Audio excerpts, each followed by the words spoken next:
Serangkaian HUT SMA Negeri 1 Tabanan ke-55 tahun Yayasan Alumni SMA Negeri 1 Tabanan pagi tadi menyelenggarakan acara temukangan alumni dan kuliah umum oleh Dirjen Migas Prof. Dr. Insinyur IGN Wiratmaja.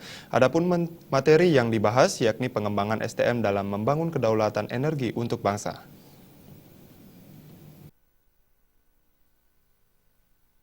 Pada kesempatan tersebut, Profesor Wiratmaja menyatakan, energi merupakan salah satu modal bangsa untuk menjadi bangsa yang makmur dan maju di masa sekarang dan di masa depan di samping pangan dan air. Profesor Wiratmaja mengharapkan agar mulai sekarang bisa hemat energi serta mengetahui potensi energi kita di Indonesia maupun di internasional. Di SMA Tabanan, SMA 1 ya, SMA 1 Tabanan akan memberikan kuliah umum tentang bagaimana membangun sumber daya manusia dalam pembangunan kedaulatan energi nasional. Karena energi adalah merupakan salah satu modal bangsa untuk menjadi bangsa yang makmur dan maju di masa saat sekarang dan juga masa depan, di samping pangan dan air. Selain mempererat hubungan antar alumni, Yayasan Alumni SMA Negeri 1 Tabanan atau YASTA ini juga mempunyai beberapa program yang bisa memajukan alma maternya, seperti misalnya memberikan motivasi kepada siswa dalam melaksanakan kegiatan sekolah. Yayasan Alumni juga memberikan beasiswa kepada siswa baru.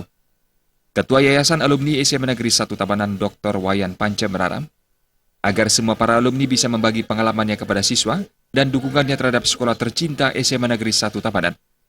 Selain bertemu kangen, muncullah dalam hatinya apa yang kita berikan kepada alma mater.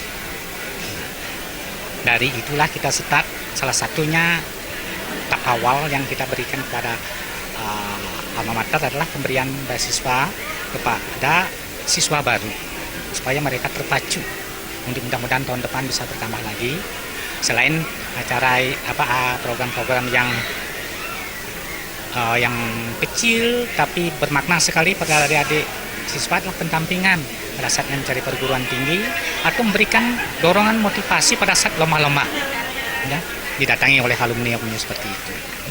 Itu mungkin yang sudah terlaksana, ya, nanti tahap awalnya mungkin akan bertambah, memikirkan ya salah satu sarana untuk start kita lebih banyak berkontribusi kepada alma mater. Acara temukangan dan kuliah umum ini diikuti semua para alumni, guru, dan semua siswa SMA Negeri 1 Tabanan. Sutar